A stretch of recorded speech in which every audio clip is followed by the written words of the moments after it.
दोस्तों, यूडीआर एकेडमी में आप सभी का स्वागत है। आज हमारी 5वीं क्लास है। बेसिकली तो ये चौथी क्लास है, क्योंकि पिछली 2 क्लास में एक्चुअली हुआ ये था कि माइक की दिक्कत की वजह से आपके कुछ वीडियो में लास्ट में वॉइस नहीं है। तो उसके लिए हमने जहाँ से वॉइस छोटी है तो उसके लिए दूसरा सेकंड वीडियो हमने डाल दिया है। तो आज का हमारा टॉपिक है, हम लोग पीटी 365 जो विजन का है उसमें कल्चर वाले पार्ट को हम लोग पढ़ रहे हैं। तो उसका जो आज का टॉपिक है वो है आपका पर्सनैलिटीज के बारे में, यानी व्यक्तित्व को हम लोग पढ़ेंगे। ठीक है, व्यक्तित्व जो चर्चा में रहे हैं, जो पर्सनैलिटी चर्चा में रही हैं उसके बारे में यहाँ चर्चा दी है, और उसका करंट अफेयर से रिलेशन और उसके साथ साथ जितने भी उसके जो मूल और जो पॉइंट हो सकते हैं उसके बारे में यहाँ चर्चा की गई है। तो पहला है हमारा मिहिर भोज।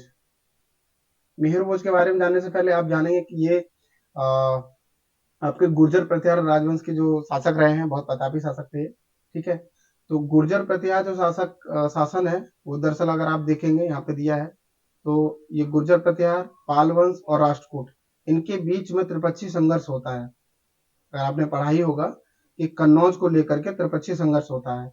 इसी से संबंधित जो चीजें हैं तो एक बार उस पर नजर डाल लेते हैं। यहाँ पे त्रिपक्षीय संघर्ष था क्या, क्यों हुआ था ये, तो इसका अगर जो मुख्य कारण था, जो मूल बिंदु था, ठीक है, मुख्य कारण में अगर आप देखेंगे तो कन्नौज के लिए हो रहा था ये। कन्नौज अगर आप देखेंगे तो हर्षवर्धन की जो है पहली राजधानी रही है। ठीक है, तो इसके लिए हो रहा था। हो क्यों रहा था, इसके पीछे रीजन क्या थे, तो एक बार यहाँ पे जैसे अगर आप गंगा को ये जो कन्नौज को देखेंगे तो ये आपके जो गंगा का जो मैदानी क्षेत्र है, आप यहाँ से देखेंगे तो यहाँ ये कन्नौज पड़ता है। ठीक है, और ये जो व्यापारिक मार्ग हुआ करता था, जो गंगा व्यापारिक मार्ग है ना, उसके किनारे ये जो है स्थित था शहर। और इसके साथ ये जो आपका जो मार्ग था, ये व्यापारिक जो मार्ग था, ये रेशम मार्ग से जुड़ा था। ये रेशम मार्ग से जुड़ा था, इसलिए इसकी महत्ता बहुत बढ़ जाती है। और इसी कारण इन तीनों शासकों में इसके लिए युद्ध हो रहा था। ठीक है, कन्नौज का। तो इसीलिए इसको त्रिपक्षीय संघर्ष के रूप में देखते हैं। चलिए आगे बढ़ते हैं इसमें। ये आपका थोड़ा सा मैंने यहाँ चर्चा इसलिए करते हैं क्योंकि आपको जो कंफ्यूजन हो। तो ये सुर्खियों में क्यों थे मिहिर भोज जी, तो हाल ही में हरियाणा के जो कैथल एक जगह है वहां पे राजा मिहिर भोज की प्रतिमा का अनावरण किया गया है। ठीक है, इस वजह से ये चर्चा में है।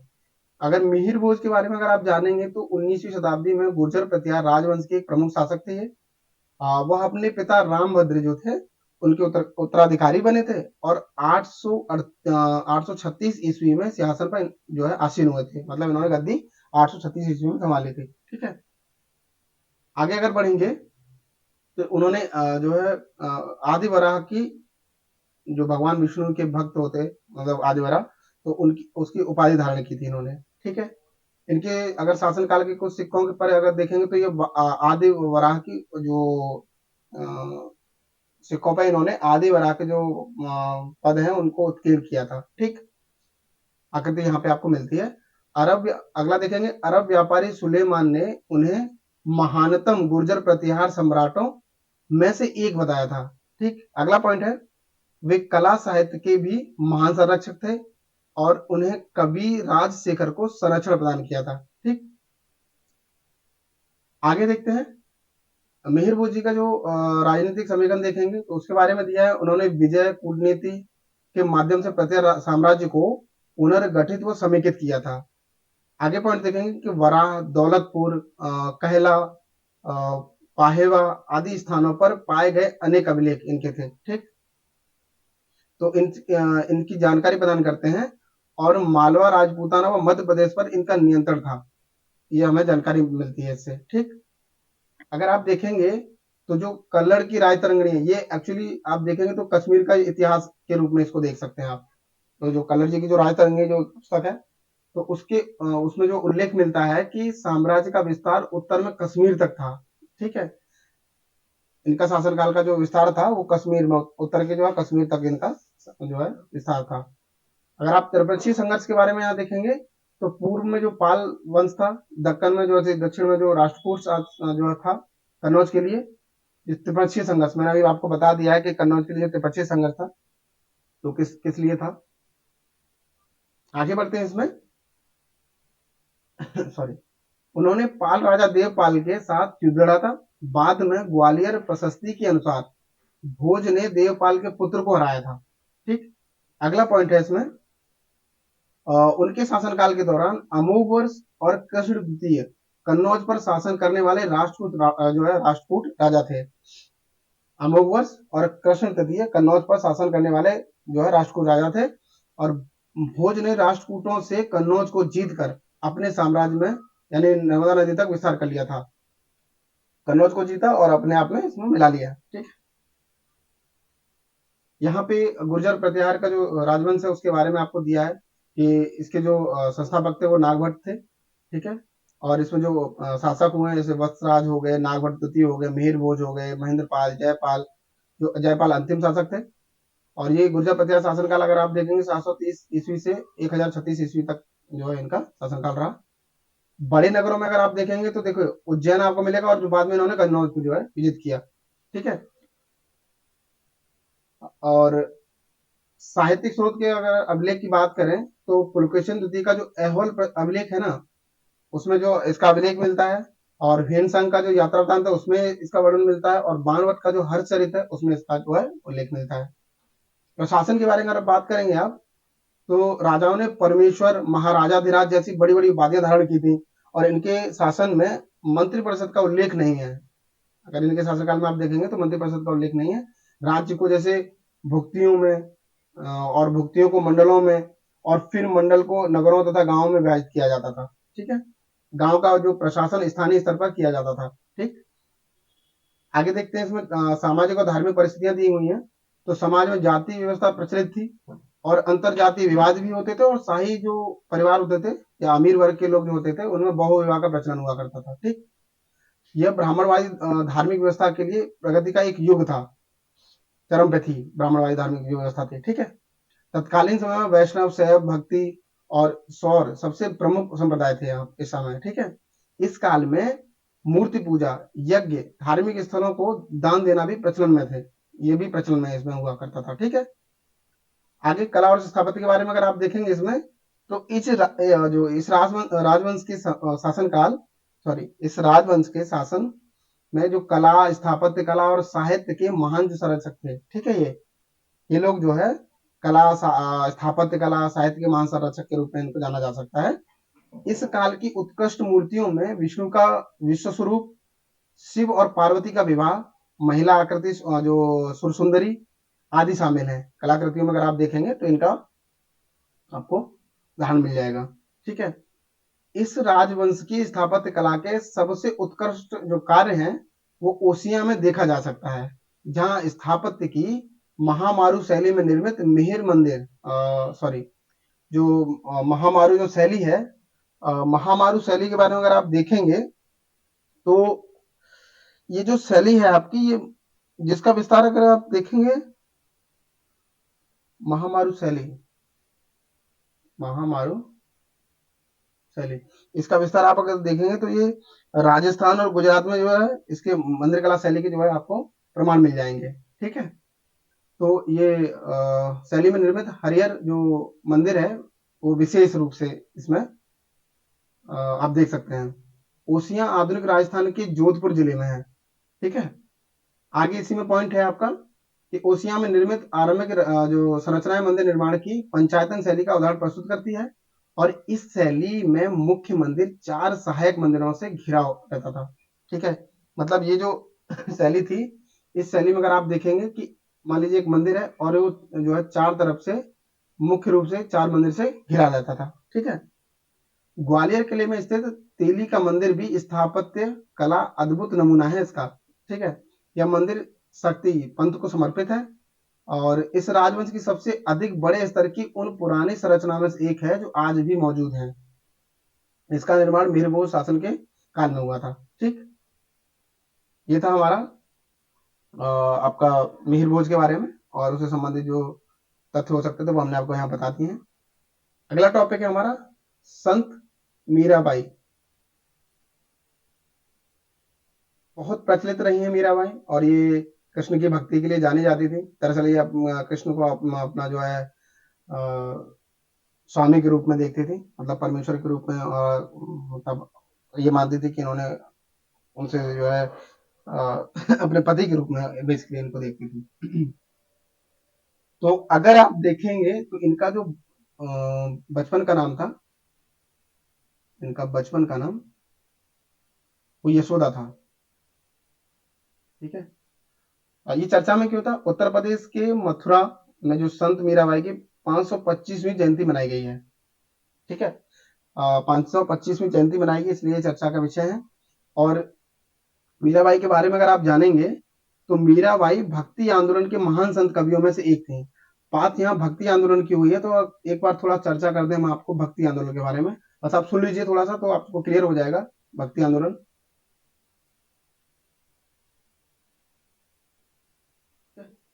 क्या है। भक्ति आंदोलन, अगर आप भक्ति आंदोलन की बात करें तो भारत में जो मध्यकालीन जो युग में उभरी भक्ति, जो बाद में क्रांति के रूप में व्याप्त हो गई। मतलब अगर आप देखेंगे कि सब जो मध्यकालीन युग था, मध्यकालीन युग में जो भक्ति की यहाँ पे शुरुआत देखने को मिलेगी। भक्ति से मतलब यहाँ पे भाव से है, मतलब आप भगवान के प्रति ऐसा भाव रखिए जैसे आप मित्रवत भाव और संबंधवत भाव आप यहाँ पे प्रकट करने की बात हो रही है। बाद में ये जो भक्ति भाव है ये क्रांति के रूप में आपका बदल जाता है। ठीक है। अगर आप आगे बिंदु अगर इसका देखेंगे तो ये इसकी शुरुआत कैसे हुई, क्या वजह थी इसकी शुरुआत होने की, तो अगर आप देखेंगे जो बौद्ध धर्म था प्लस जैन धर्म, यहाँ पे चरम जो है आत्म संयम का उपदेश दिया जा रहा था। ठीक है। और इसके साथ साथ अगर आप देखेंगे जो आपके जो सूफी आंदोलन हो रहे थे, अगर आप सूफी आंदोलन के बारे में जानेंगे तो ये भी बहुत संयमता की बात हो रही थी यहाँ पे। तो कहीं ना कहीं हिंदू धर्म अपने आप को जो है संरक्षण करने में असफल महसूस कर रहा था, संरक्षण में अपने आप को कमतर आंक पा रहे थे। ठीक है। जिस कारण ये चीजें आपको देखने को मिलेंगी, क्योंकि यहाँ पे कर्मकांड जैसी जो है और जाति व्यवस्था जैसे बहुत इससे त्रस्त हो चुका था एक तरीके से इंसान। ठीक है। इस वजह से बदलाव की जरूरत थी, और वो बदलाव आपको यहाँ पे देखने को मिलेगा। ठीक है। अगर उदय की बात करें, इसके उदय की बात करें हम भक्ति आंदोलन के, तो उदय में अगर आप देखेंगे तो विशेष रूप से तमिलनाडु, तमिलनाडु, तो यहाँ पे 7वीं शताब्दी से अगर आप देखेंगे और 12वीं सेंचुरी के बीच आपको ये मिल जाएगा। ठीक है। और इसके बाद अगर आप देखेंगे तो 15वीं शताब्दी के आसपास ये उत्तर भारत में विस्तार होने लगा इसका। ठीक है। दक्षिण भारत में अगर आप संतों के रूप में अगर देखेंगे तो दो समूह हुआ करते थे, दो समूह हैं। कौन कौन से? एक आपने सुना होगा नैनार, जो नैनार होते थे वो शिव भक्त हुआ करते थे। ठीक है। और एक आपने सुना होगा अलवार, ये आपके वैष्णव भक्त थे। वैष्णव के बाद अगर आप कृष्ण को भी आप इसमें देख सकते हैं, क्योंकि इन्हीं का रूप माना गया है। ठीक है। तो इस तरीके से दो भागों में ये विभक्त थे, और बौद्ध धर्म और जैन धर्म की जो उपदेश थे उनकी ये अवहेलना करते थे। ठीक है। और भक्ति जो इसके जो दो संप्रदाय हुए, भक्ति के जो दो संप्रदाय हुए, भक्ति के दो संप्रदाय के रूप में अगर आप देखेंगे तो पहला जो है आप भगवान को निराकार मानना। एक जो संप्रदाय था वो भगवान को निराकार मानता था, भगवान को निराकार। ठीक है। और दूसरा जो था वो भगवान के आकार को मानता था, मतलब ये आकार को मानता था। ठीक है। अगर आप निराकार की बात करेंगे तो ये निर्गुण की बात होगी यहाँ पे, निर्गुण संप्रदाय, निर्गुण। और अगर ये जो आकार की बात करेंगे तो ये सगुण संप्रदाय की बात होगी। ठीक है। तो ये दो संप्रदाय यहाँ पे थे। अगर आप देखेंगे जो निर्गुण संप्रदाय है तो यहाँ से जो प्रमुख जो पर्सनालिटी शामिल थी यहाँ पे, तो कबीर थे, गुरु नानक थे, दादू दयाल जो है इसके प्रमुख प्रवर्तक रहे हैं। ठीक है। अगर आप देखेंगे जो साकार यानी कि सगुण संप्रदाय के बारे में देखेंगे तो रामानुज, रामानंद, चैतन्य महाप्रभु, ये प्रमुख जो है रहते हैं इसमें। ठीक है, आगे अगर आप इसमें देखेंगे कि भक्ति आंदोलन और दक्षिण भारत के रूप में, थोड़ा साफ कर लेते हैं। तो अगर भक्ति आंदोलन और उसके जो दक्षिण वाला जो पोर्शन है, अगर उसके बारे में अगर आप जानेंगे, तो जो अलवार हुए, जो मैं आपको बता चुका हूँ कि एक दो दो दो रूपों में इसका विभाजन देखने को मिलता है कि अलवार के रूप में जो कि शिव भक्त हुआ करते थे, और ये चलते हुए अपना गीत गाते हुए चलते थे। ठीक है, एक तरीके से अपना भक्ति में जो है लीन रहने का जो बात होती है। ठीक है, तो जो अलवार होते थे, अलवार का अगर आप देखेंगे तो शाब्दिक अर्थ जो है भगवान में डूबे हुए रहना। ठीक है, इसका मतलब यही है अलवार। ठीक है, और वैष्णव कवि संत थे ये, एक स्थान से दूसरे स्थान पर यात्रा करते समय। और उसके बाद आप देखेंगे कि 12 जो अलवार संत हुए, अलवार संत जो है 12 होते हैं। और अगर आप नए नारे संतों की बात करेंगे तो लगभग 65 जो है यहाँ पे संतों का उल्लेख मिलता है आपको। ठीक है, और तो अगर आप अलवार के बारे में देखेंगे तो अलवार एकमात्र महिला जो अलवार संत हुआ करती थी, जिनको दक्षिण की मीरा भी कहा जाता है, जो अंडाल के नाम से जानी जाती हैं। किस नाम से? अंडाल नाम से। ठीक है, तो ये था अलवार और नैनार के रूप में। अगर आप देखेंगे, हाँ, अगर आप ये एक मुख्य बिंदु के रूप में अगर जानिए आप, तो अलवार और नैनार ब्राह्मणवादी वर्चस्व के साथ साथ जैन धर्म तथा बौद्ध धर्म के भी ये विरुद्ध हुआ करते थे। मतलब इन्होंने ब्राह्मणवादी जो वर्चस्व है उसको भी नकारा, जैन धर्म और बौद्ध धर्म के भी विरुद्ध गए है। ठीक है, और इन्होंने मिलकर भारत में भक्ति आंदोलन की नींव रखी थी। ठीक है, इन्होंने ही मिलकर के भारत में जो है भक्ति आंदोलन की नींव रखी थी। तो ये था भक्ति आंदोलन के बारे में। आप अच्छे से एक बार देख लीजिएगा, मैंने आपको बस यहाँ पे थोड़ा सा हिंट दे दिया है जिससे कि आपको समझने में दिक्कत ना आए कि कैसे शुरुआत हुई, कैसे क्या चीजें हुई। ठीक है, चलिए आगे बढ़ते हैं इसी में हम लोग। तो हम लोग यहाँ बात कर रहे थे मीराबाई जी के बारे में, और वे एक हिंदू रहस्यवादी कवित्री थी। ठीक है, और भगवान श्री कृष्ण की परम भक्त अपने आप को मानती थी। और कहा जाता है कि मीरा जो है विष का प्याला पी गई थी, तो इनके बारे में जो कथाएं प्रचलित हैं। आरंभिक अगर जीवन देखें तो इनका जो जन्म स्थान है, तो राजस्थान के जोधपुर में राजपूत जो राजा रतन सिंह के घर में हुआ था।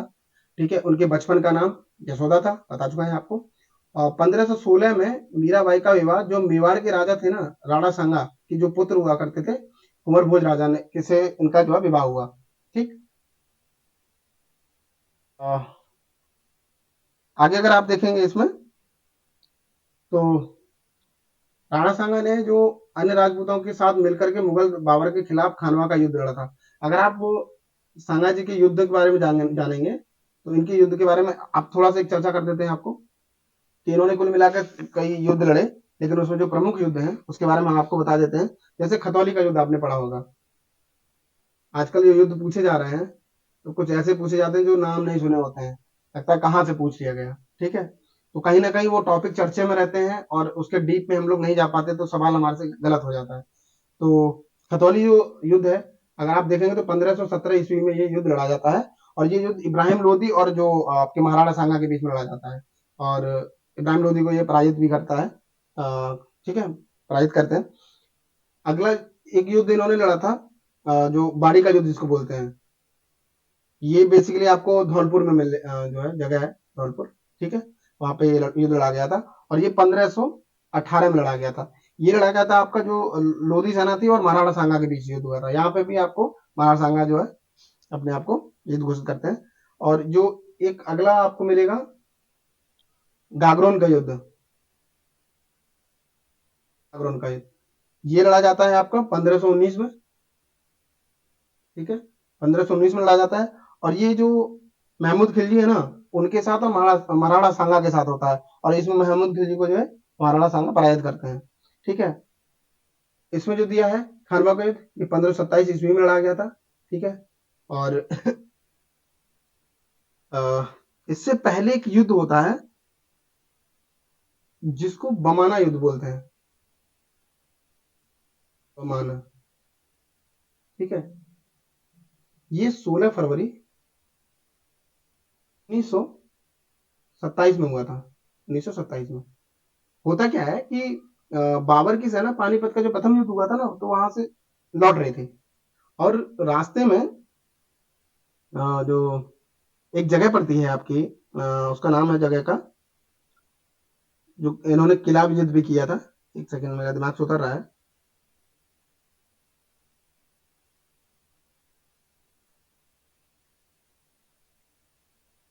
बमाना दुर्ग ही था शायद, ये जो है यहीं पे इनका यो युद्ध होता, तो ये लौट रहे थे, और यहाँ पे इनकी जो सांगाजी की जो सेना थी, एक बार देख लीजिएगा। मैं वैसे कंफर्म तो नहीं हूँ, लेकिन हाँ, एक किला था, अमाना किला के नाम से था।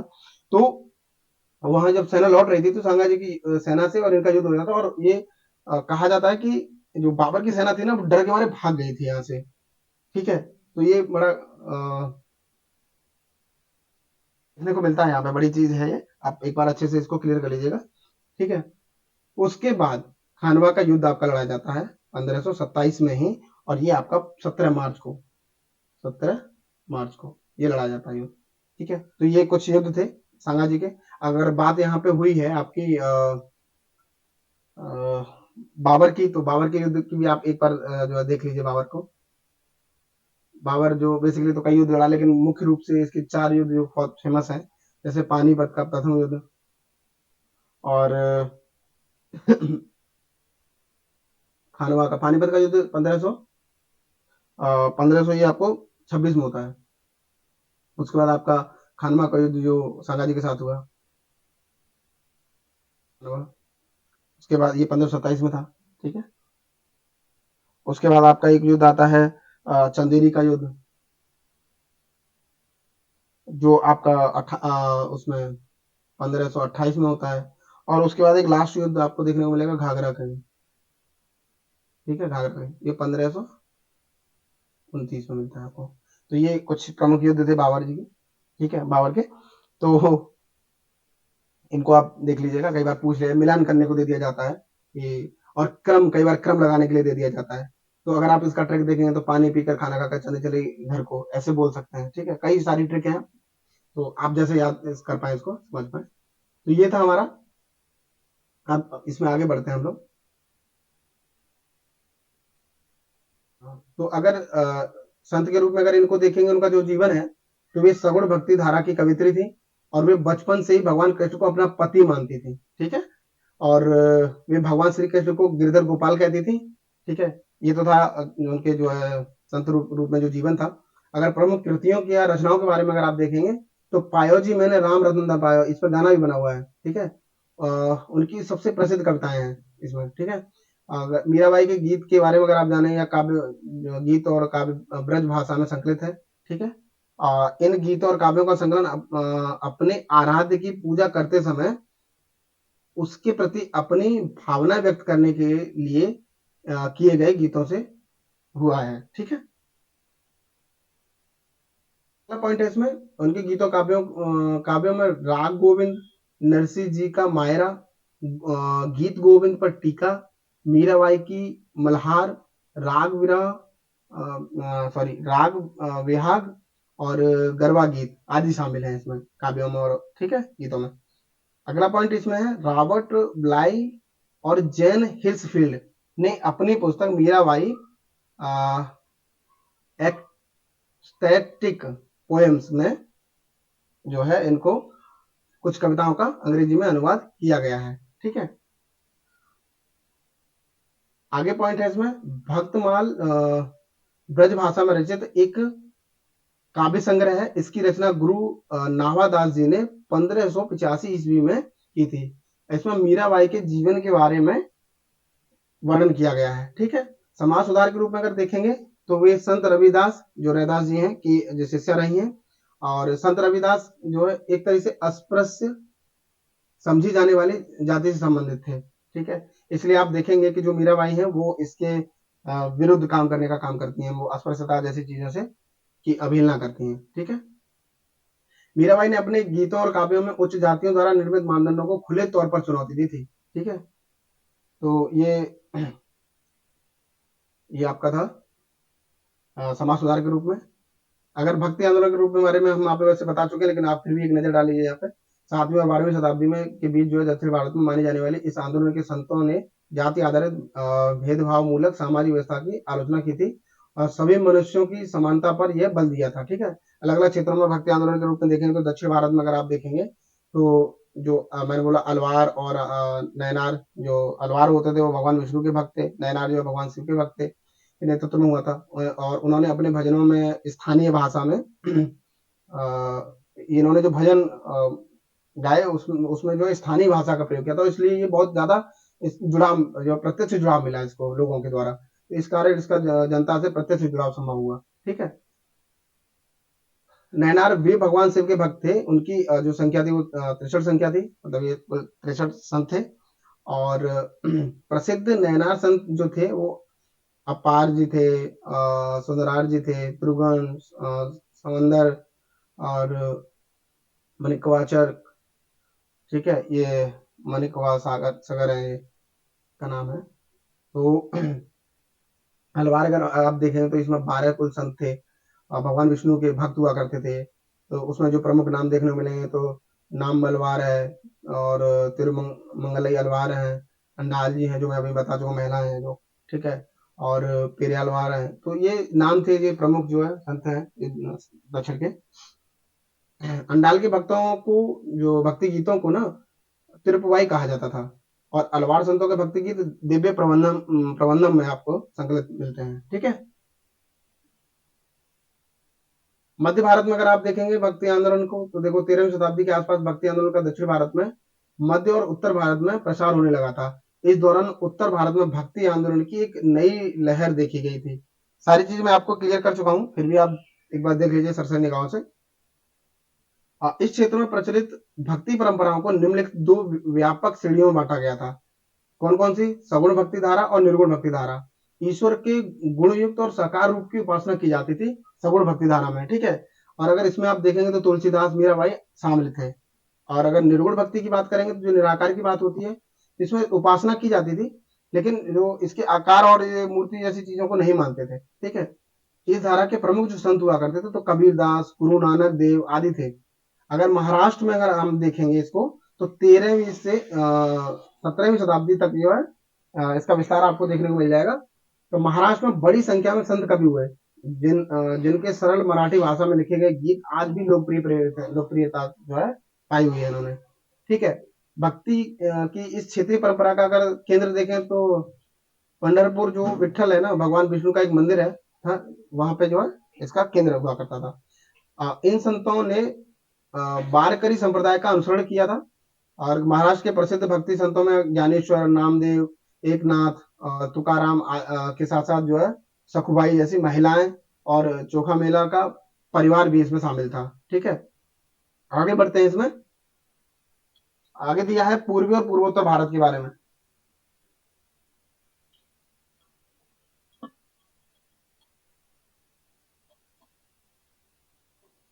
पूर्वी और पूर्वोत्तर भारत के बारे में अगर आप देखेंगे तो असम में नव वैष्णव आंदोलन का प्रचार प्रसार शंकरदेव ने किया था। ठीक है, चैतन्य महाप्रभु बंगाल के एक प्रसिद्ध संत थे ये। ठीक है, बंगाल के जो है प्रसिद्ध संत थे चैतन्य महाप्रभु, भगवान श्री कृष्ण के अनन्य भक्त थे। इन्होंने संकीर्तन और लोक गायन के जरिए भगवान श्री कृष्ण की भक्ति का प्रसार किया था। ठीक है, तो ये था हमारा भक्ति आंदोलन और जो है मीराबाई के बारे में। अगला टॉपिक है हमारा रानी दुर्गावती। क्यों चर्चा में है दुर्गावती? तो हाल ही में वीरांगना रानी दुर्गावती की 500वीं जयंती मनाई गई है। ठीक है, इसलिए चर्चा का विषय रही है। तो दुर्गावती के बारे में अगर आप जानेंगे तो ये रानी दुर्गावती का जन्म जो है बांदा उत्तर प्रदेश के महुआ में कि जो चंदेल राजवंश है ना उसमें हुआ था। ठीक है, हालांकि 12वीं शताब्दी के अंत तक चंदेल राजवंश का पतन हो गया था, लेकिन बाद में इस चंदेल शासक की कीरतपाल सिंह जो रानी दुर्गावती के जो पिता थे ना, उन्होंने पुनर्जीवित किया था इस राजवंश को। ठीक है, उनका विवाह मतलब रानी दुर्गावती का विवाह 1542 ईस्वी में गढ़ा कटंगा के गोंड राजवंश के शासक जो है दलपत शाह से हुआ था। किससे हुआ था? दलपत शाह से। अगर आप देखेंगे तो ये एक जनजातीय वंश था और बहुत बड़ा अपना एक जो है वंश था। ठीक है, मतलब एक एक तरह से ये जो बड़ा बहुत बड़ा साम्राज्य इन्होंने स्थापित किया था। अगर आप इसको देखेंगे तो मध्य प्रदेश का और पूर्वी महाराष्ट्र, उत्तर प्रदेश, बिहार, छत्तीसगढ़, तेलंगाना, आंध्र प्रदेश, उड़ीसा मतलब इत्यादि जो क्षेत्र है ना, वहां तक इनका जो है साम्राज्य फैला था। ठीक है, तो उनके साथ इनका विवाह हुआ था, दलपत शाह के साथ। गोंड सबसे बड़े जो जनजातीय समूह में से एक हैं और यह जनजाति मध्य भारत में निवास करती है। ठीक है, नेतृत्व जो संभाला रानी ने 1550 ईस्वी में दलपत शाह की मृत्यु के बाद उन्होंने गोंड जो राजवंश की सत्ता संभाली थी। ठीक है, अकबर के साथ संघर्ष, यानी कि रानी के शासनकाल के दौरान अकबर ने आसफ खान के नेतृत्व में गोंड साम्राज्य पर आक्रमण किया था। तो अकबर के साथ इनका संघर्ष देखने को मिलता है इस राजवंश का। ठीक है, रानी दुर्गावती का योगदान के बारे में अगर आप देखें तो अवसंरचना का निर्माण उन्होंने रानी ताल, चेरी ताल और आधार ताल जैसे जलाशयों का निर्माण करवाया था। उन्होंने अपनी राजधानी सिंगौरगढ़ से जो है चौरागढ़ स्थानांतरित की थी। नई राजधानी सामरिक दृष्टि से महत्वपूर्ण जो सतपुड़ा पर्वत रेंज है ना, वहां पर स्थित है। ठीक है, धर्मगुरुओं का जो संरक्षण किया था, तो इनकी जो योगदान है तो अवसर का निर्माण और धर्मगुरुओं का जो है संरक्षण और मालवा के बजाय बहादुर विजय। ठीक है, तो ये इनके जो है प्रमुख योगदान के रूप में है। तो धर्मगुरुओं का जो संरक्षण था, आचार्य विठलनाथ को गढ़ में पुष्टि मार्ग पंथ के एक पीठ स्थापित करने की अनुमति दी थी इन्होंने। ठीक है, रानी दुर्गावती ने आचार्य विठलनाथ को गढ़ में पुष्टि मार्ग पंथ के एक पीठ स्थापित करने की जो है अनुमति दी थी। उन्होंने वल्लभ समुदाय के धर्मगुरु विठलनाथ का स्वागत किया और उनसे दीक्षा भी प्राप्त की थी। ठीक है, मालवा के बाज बहादुर पर विजय के रूप में देखें तो तारीख के फरिश्ता के अनुसार दुर्गावती ने मालवा के शासक बाज बहादुर को पराजित किया था। इसके अनुसार तारीख के फरिश्ता। ठीक है, तो ये चूंकि चंदेल वंश से इनका जो संबंध रहा है, तो उसके बारे में यहाँ पे दिया है। तो चंदेल मध्य भारत के शासन करने वाले एक राजपूत वंश से, जो बेसिकली जोजाक भुक्ति वंश कहा जाता था इनको। संस्थापक के रूप में अगर आप देखेंगे तो इस वंश की जो है स्थापना 835 में नन्नुक ने की थी। प्रमुख शासक के रूप में यशोवर्मन, धंग, विद्याधर, परमर्ददेव, तो ये आदि जो है इससे संबंधित थे। प्रमुख शहर अगर आप देखेंगे तो चंदेल शासकों की राजधानी खजुराहो थी, हालांकि बाद में इन्होंने बदलकर महोबा कर दी। ठीक है, पहले खजुराहो हुआ करती थी। भाषा के रूप में संस्कृत और प्राकृतिक भाषा को उन्होंने अपनाया हुआ था। सामाजिक व्यवस्था के रूप में देखें तो बड़े व्यवस्था सामाजिक संगठन का आधार थी। और पतन इनका जो हुआ था तो महमूद गजनवी और कुतुबुद्दीन ऐबक जो थे, तो उनके आक्रमण के कारण ये पतन इनका हुआ। ठीक है, ऐतिहासिक लेखन के रूप में अगर आप देखेंगे तो दुर्गावती की कहानी अबुल फजल जो अकबर के इतिहासकार हैं और ब्रिटिश कर्नल स्लीमन की रचना से प्राप्त होती है। मतलब इनकी जो कहानी है यहाँ से प्राप्त होती है। उन्होंने बुंदेलखंड की समृद्ध विरासत के निर्माण में योगदान दिया था, साथ ही कालिंजर किले के अंदर कई मंदिरों का निर्माण करवाया था। तो ये था रानी दुर्गावती के बारे में। ठीक है, अगला टॉपिक है हमारा छत्रपति शिवाजी महाराज। लेते हैं छत्रपति शिवाजी महाराज के रूप में। सुर्खियों में क्यों थे? क्योंकि हाल ही में छत्रपति शिवाजी महाराज के राज्याभिषेक की 350वीं वर्षगांठ के उपलक्ष्य में महाराष्ट्र के रायगढ़ किले में समारोह का आयोजन किया था। ठीक है, इसलिए चर्चा में रहे। छत्रपति शिवाजी महाराज के बारे में अगर आप देखेंगे तो ये 1627 से 1680 के बीच में इनका जो है शासन जो है रहता है, मतलब जीवन रहता है। जन्म अगर आप देखेंगे तो छत्रपति जो शिवाजी का जन्म है 19 फरवरी 1930 को हुआ। ठीक है, और पुणे में जो जुनार के पास शिवनेरी किले में इनका जो है जन्म हुआ था। ठीक है, माता का नाम जीजाबाई और पिता का नाम शहाजी राजे भोसले था। ठीक है, छत्रपति शिवाजी महाराज ने देशमुख नामक शक्तिशाली योद्धा परिवारों के समर्थन से एक स्थायी राज्य की स्थापना की थी। ठीक है, इन्होंने बहुत अच्छा प्रशासन के रूप में इन्होंने कार्य किया है, तो आप आगे देख लेंगे। चलिए देखते हैं स्वराज की स्थापना के बारे में अगर देखेंगे तो छत्रपति शिवाजी महाराज ने स्वराज स्थापना का कार्य पुणे क्षेत्र में शुरू किया था। इस क्षेत्र के निवासियों को मावल कहा जाता था। ठीक है, स्वराज की स्थापना में अगर देखें तो शिवाजी महाराज का उद्देश्य उनकी आधिकारिक मुहर मुद्रा स्पष्ट रूप से व्यक्त किया गया है। ठीक है, अगर शिवाजी महाराज के जो राज्य स्वराज की जो स्थापना है, तो इसमें जो है मुद्रा और जो मुहर होती थी ना, उसमें स्पष्ट किया गया है इसको। इसमें स्वराज के उद्देश्य के बारे में कहा गया है कि शिवाजी का साम्राज्य हमेशा लोगों के कल्याण के लिए तत्पर रहेगा। ठीक, अगला पॉइंट है इसमें, उन्होंने मुरुमदेव यानी राजगढ़ और तोरण, कोंडाना यानी कोंढाणा व पुरंदर के किलों को अपने अधिकार में लिया और स्वराज की नींव रखी। ठीक है, आगे इनके बारे में देखते हैं। छत्रपति शिवाजी महाराज की जो प्रशासनिक संरचना थी उसके बारे में देखते हैं। बहुत अच्छा इन्होंने प्रशासन का ढांचा तैयार किया था। तो राजा का जो स्थान शासन में जो शीर्ष पर था ये, ठीक है, राजा का जो स्थान था वो शासन में जो है शीर्ष पर था।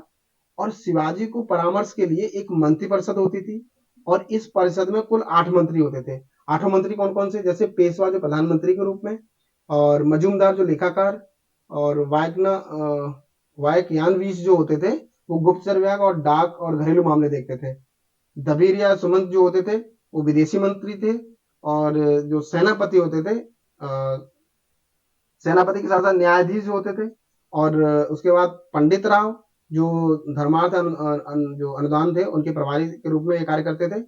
और अगला था जो लास्ट है वो सचिव या सुरनविश, ये शाही आदेश को तैयार करने वाले थे। तो इस तरीके से इन्होंने 8 मंत्री का जो है मंत्रिपरिषद तैयार की थी और राजा जो है अपने आप में शीर्ष पर होते थे। ठीक है, आगे बढ़ते हैं।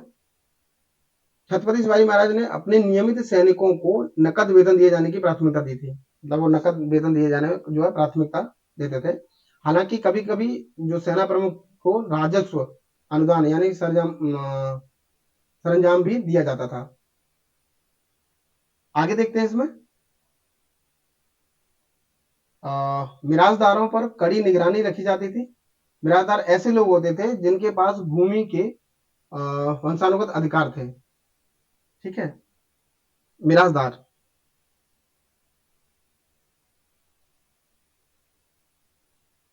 मिराजदार इन पर जो है हमेशा कड़ी निगरानी रखी जाती थी। और ये जो भूमि के जो है वंशानुगत अधिकार इनके पास हुआ करते थे। ठीक है, अगला है, अगला पॉइंट है इसका, छत्रपति शिवाजी महाराज ने पड़ोसी मुगल क्षेत्रों पर एक प्रकार का जो कर था वो लगाया था, जिसको चौथ बोलते थे। पूरा राजस्व का ये चौथा हिस्सा हुआ करता था। दो बेसिकली अगर आपको बहुत चर्चा में मिलेंगे तो एक तो चौथ और एक आपको सरदेश मुखे।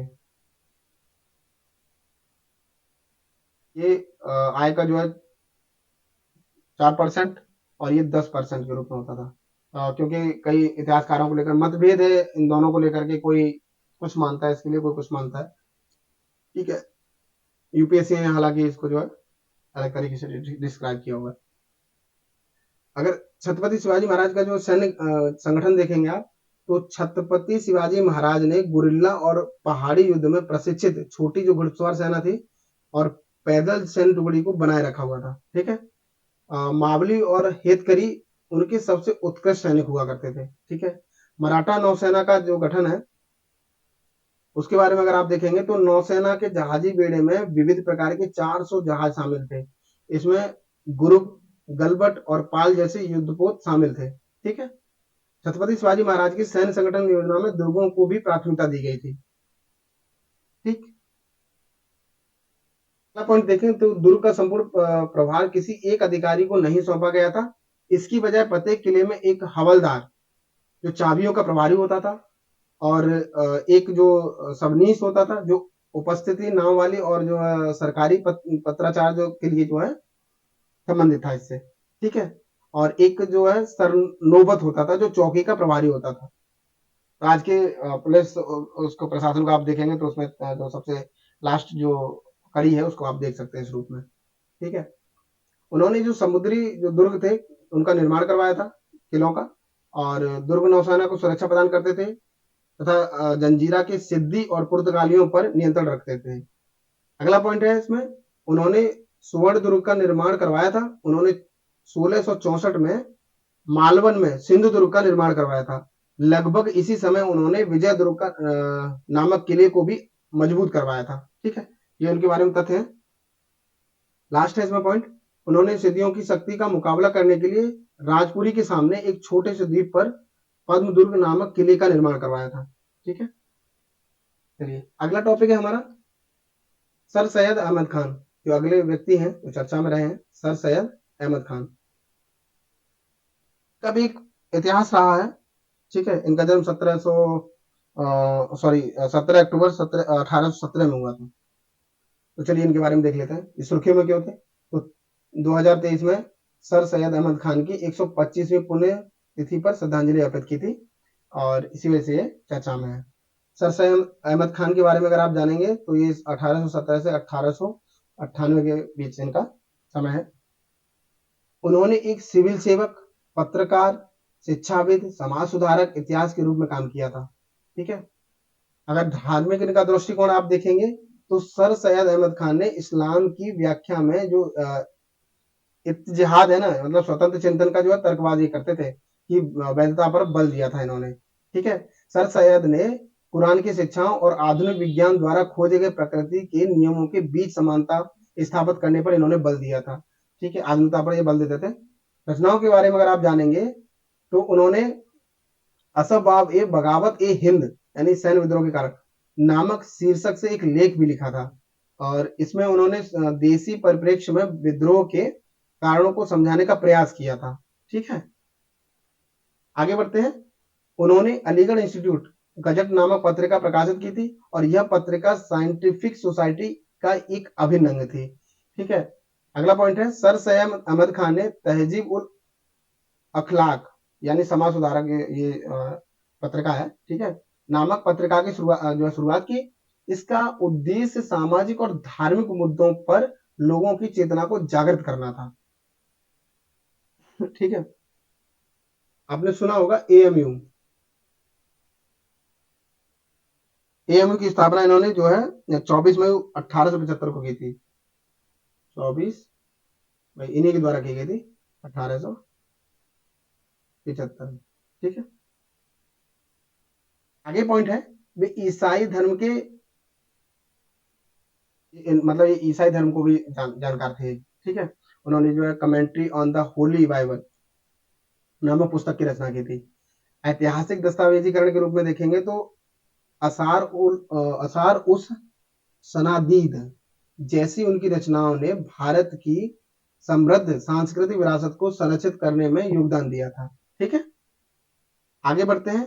एक समाज सुधारक के रूप में उन्होंने जो भूमिका निभाई थी उसके बारे में देखते हैं। तो शिक्षा के क्षेत्र में उन्होंने जो बदलाव के रूप में कार्य किया उसको देखें। तो सर सैयद अहमद खान ने 1863 में साइंटिफिक सोसाइटी की स्थापना की थी।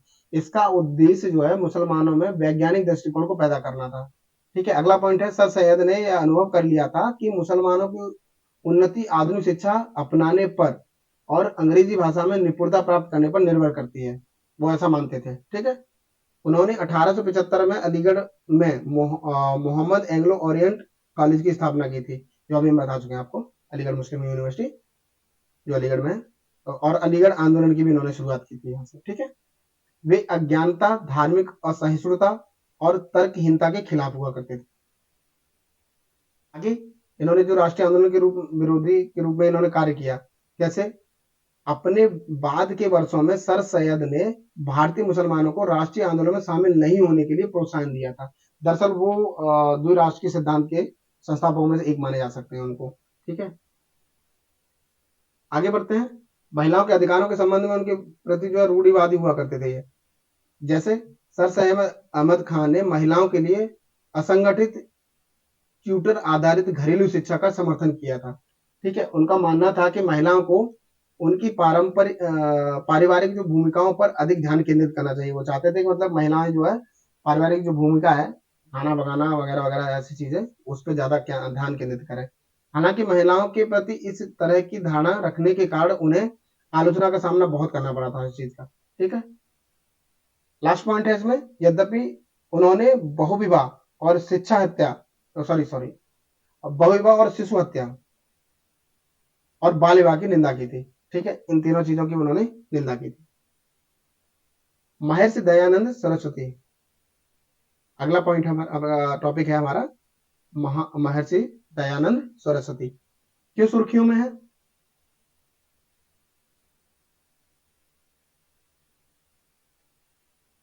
सरकार ने दयानंद सरस्वती की 200वीं जयंती के उपलक्ष्य में साल भर तक चलने वाले समारोह की निगरानी के लिए एक उच्च स्तरीय समिति का गठन किया। ठीक है, जान लेते हैं दयानंद सरस्वती जी के बारे में। इन्होंने समाज सुधार के लिए काफी काम किया है। तो 1824 से 1833 के बीच में इनको देखा जा सकता है। वे एक समाज सुधारक थे। उनका जन्म 1824 में काठियावाड़ यानी गुजरात में, जो गुजरात की जो मोरबी जगह है वहां हुआ था। मूल नाम इनका मूल शंकर था। ठीक है, उन्होंने स्वामी विरजानंद जो थे के सानिध्य में रहते हुए मथुरा में पाणिनि और पतंजलि की रचनाओं का अध्ययन किया था। ठीक है, और उपदेश देना शुरू किया था यहाँ से।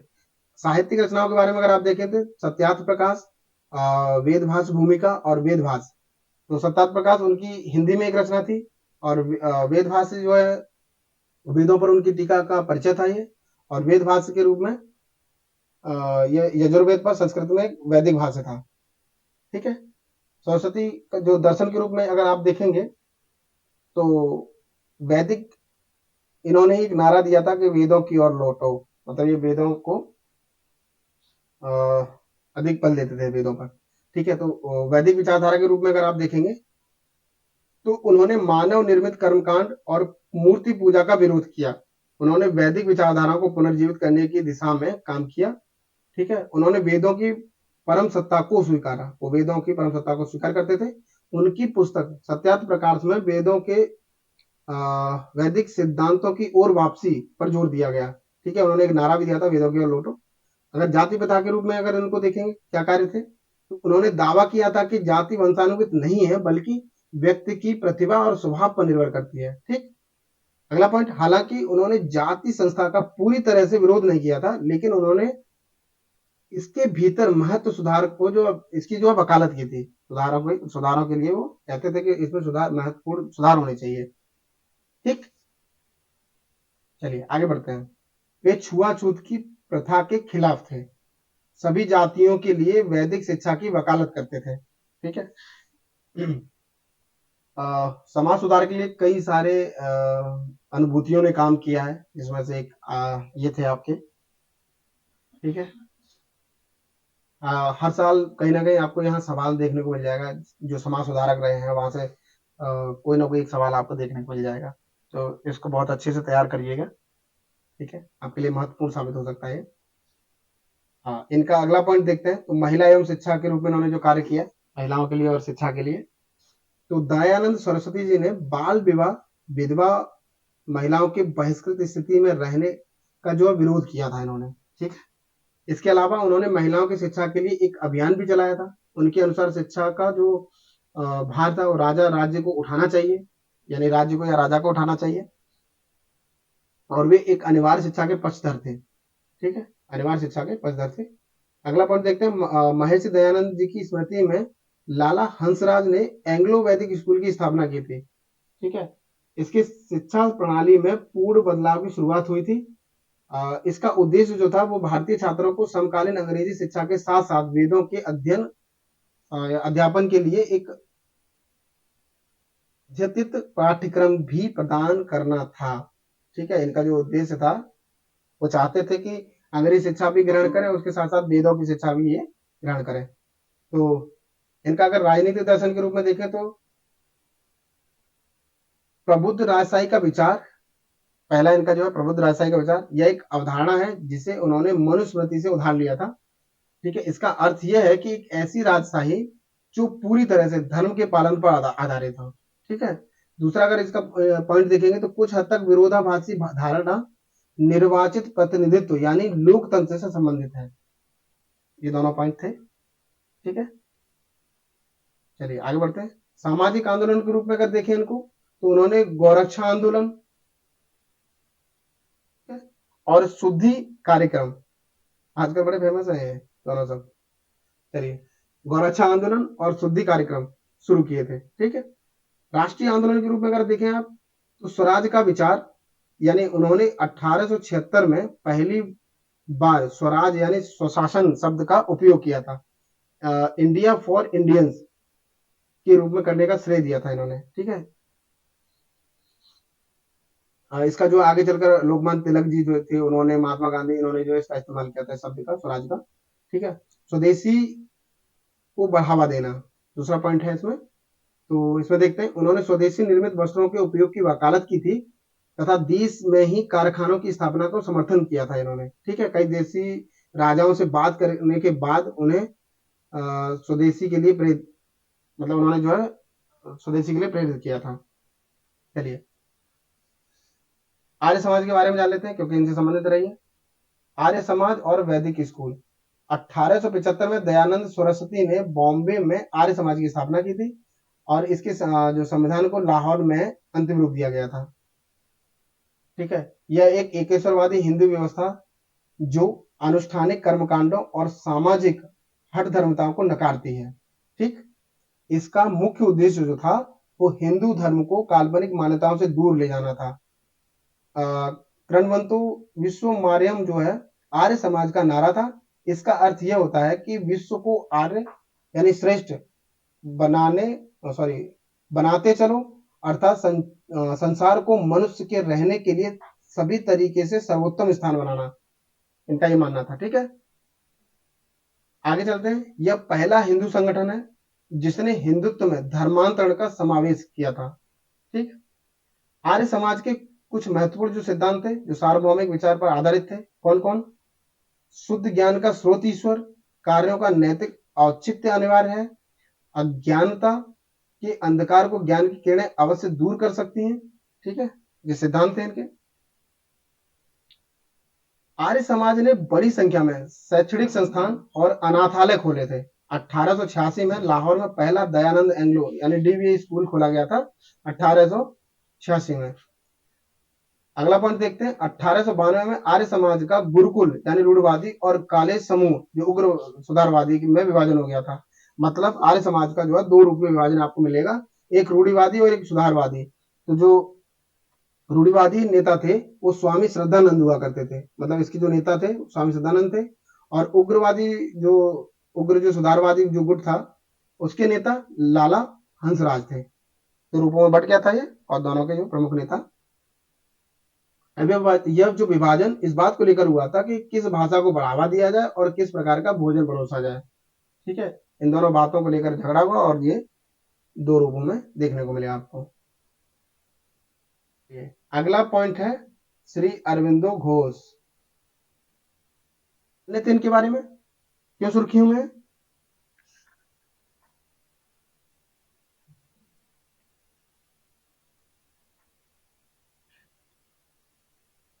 हाल ही में श्री अरविंदो की 150वीं जयंती के उपलक्ष्य में वर्ष भर चलने वाले समारोह का जो पुडुचेरी के ओरोविले में समापन हुआ। ठीक है। तो चूंकि समारोह हुआ तो इस वजह से इनकी जो 150वीं जयंती बनाई गई, तो ये सुर्खियों में रहे।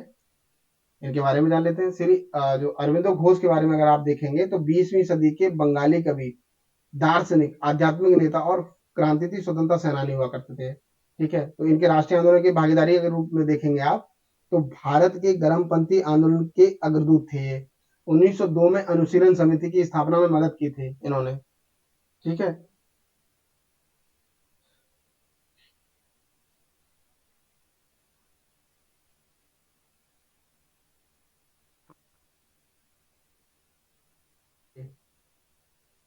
अगला पॉइंट है इसमें, वर्ष 1905 में बंगाल के विभाजन के बाद श्री अरविंदो घोष ने अपनी नौकरी छोड़ दी और सक्रिय रूप से राजनीति में शामिल हो गए। ठीक है। भारतीय राष्ट्रीय कांग्रेस का सूरत अधिवेशन 1907 में, जिससे विभाजन हुआ था, जिसको सूरत विभाजन के रूप में भी देखा जाता है, तो सूरत विभाजन के नाम से भी जाना जाता है। इस अधिवेशन के दौरान वह नरमपंथियों के खिलाफ बाल गंगाधर तिलक के नेतृत्व वाले गर्मपंथी समूह, क्योंकि शुरुआत से ही जो है इस चीज को मानते थे, तो गर्मपंथी चरम जो है उसके साथ शामिल हो गए थे। ठीक है। 1907 में जो कांग्रेस अधिवेशन हुआ था ना, तो उसमें दो विभाजन हो गए थे, एक नरम पंथ और एक आपका गरम पंथ। ठीक है। इसके मुख्य उसके रूप में नेताओं के बारे में अगर आप देखेंगे तो लाल बाल पाल। ठीक है। तो इसका जो 1916 में चल के लखनऊ अधिवेशन के रूप में ये फिर से एक हो जाता है और यहाँ पे कांग्रेस लीग भी इसमें शामिल होती है। चलिए आगे चलते हैं। श्री अरविंदो ने हिंसा का नहीं बल्कि निष्क्रिय प्रतिरोध का समर्थन किया था। हालांकि उन्होंने स्वतंत्रता प्राप्ति हेतु हिंसा का सहारा लेना गलत नहीं माना था। ठीक है।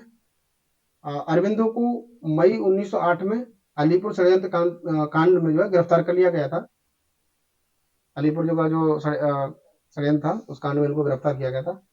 साहित्यिक योगदान अगर इनका देखें, 1893 से 94 में इंदु प्रकाश में उनके द्वारा लिखे गए लेखों को न्यू लेफ्ट फॉर ओल्ड शीर्षक से प्रकाशित किया गया था।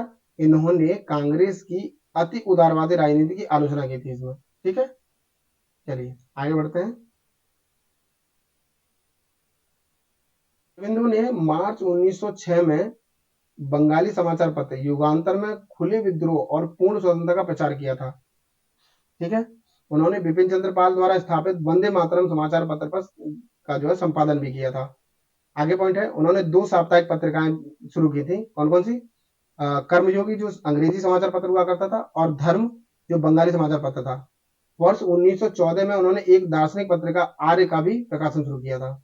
कविताओं, पत्रों और निबंधों के रूप में संकलित अन्य जो कृतियां थी, एसेस ऑन गीता, ठीक है, 1922 में, collected poems and plays 1942, the synthesis of yoga 1948, sorry, the human cycle 1949, the ideal of human unity 1949, और सावित्री जो लीजेंड एंड सिंबल 1950। ठीक है, के रूप में जो है संकलित किया था इन सबको, कविताओं के रूप, पत्रों, कविताओं और आदि के रूप में। आध्यात्मिक इनका योगदान अगर आप देखेंगे तो अरविंदो ने 1910 तक भारतीय स्वतंत्रता आंदोलन में सक्रिय भूमिका निभाई थी। इसके बाद वे एक आध्यात्मिक सुधारक बन गए थे।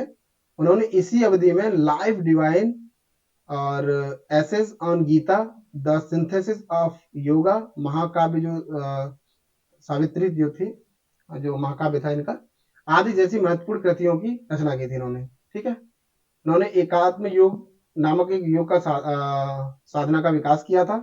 उन्होंने आध्यात्मिक जो साधकों के एक समुदाय की स्थापना की थी।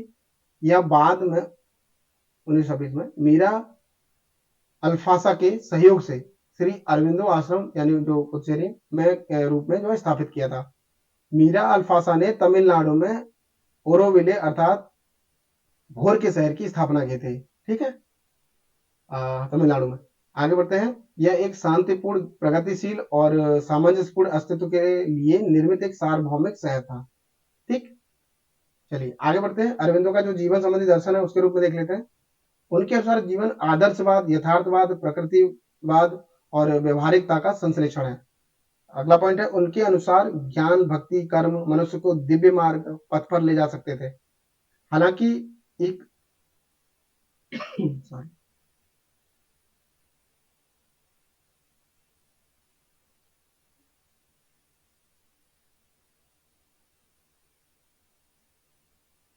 हाँ, हालांकि एक मजबूत व्यक्ति के लिए आध्यात्मिकता, रचनात्मकता, बौद्धिकता का संश्लेषण आवश्यक है। ठीक है।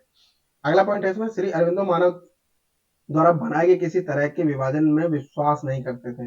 मतलब जो मानव के द्वारा जो कोई विभाजन बनाया होता है उसको विश्वास नहीं करते। यही कारण है कि उन्होंने राष्ट्रीय चेतना जागृत करने में सामाजिक असमानताओं को एक प्रमुख बाधा माना है।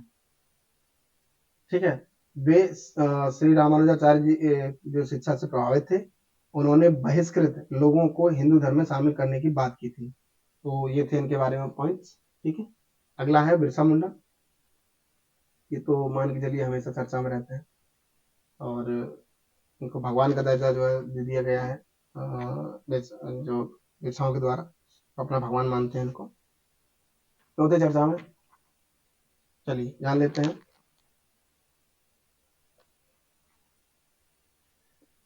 जनजातीय गौरव दिवस 1921 में प्रत्येक वर्ष यानी 15 नवंबर को मनाया जाता है। यानी 2021 से 15 नवंबर को जनजातीय गौरव दिवस के रूप में मनाया जाने लगा है।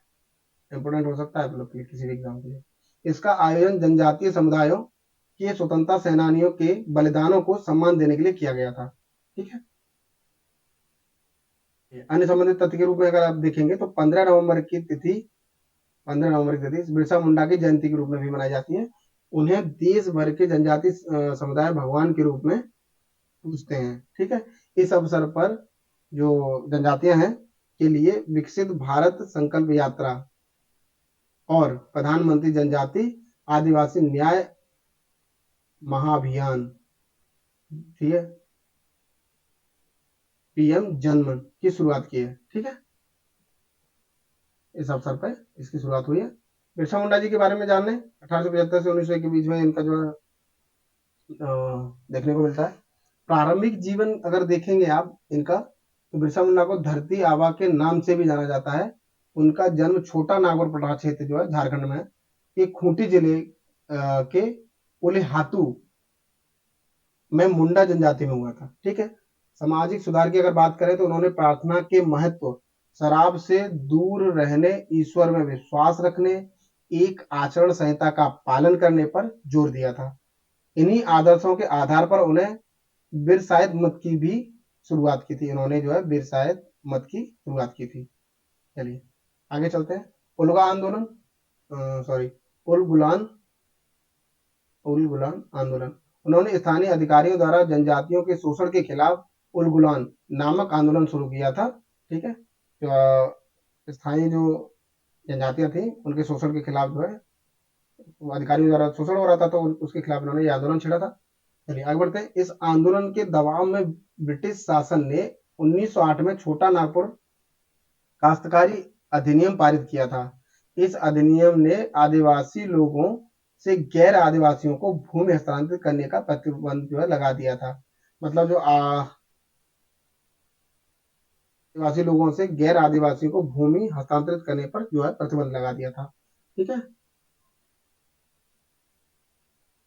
तो इस आंदोलन का जो दबाव हुआ तो उसका ये निष्कर्ष आया। ठीक है, अगला है श्री अल्लूरी सीताराम राजू। अल्लूरी सीताराम राजू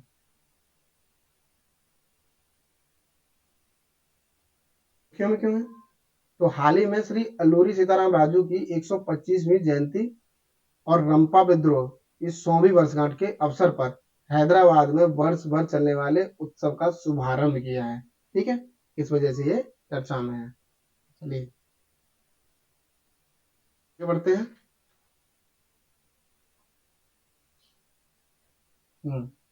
आरंभिक जीवन अगर इनका देखेंगे आप, तो जन्म स्थान इनका जन्म जो है 4 जुलाई 1897 को आंध्र प्रदेश के भीमावरम के निकट मोगुल्लू गांव में हुआ था। ठीक है, भारत की आजादी में इनका जो योगदान था, वे असहयोग आंदोलन के दौरान महात्मा गांधी से प्रभावित हुए थे। उन्होंने आदिवासियों को स्थानीय पंचायत अदालतों में न्याय पाने, औपनिवेशिक अदालतों का बहिष्कार करने के लिए प्रेरित किया था। ठीक है,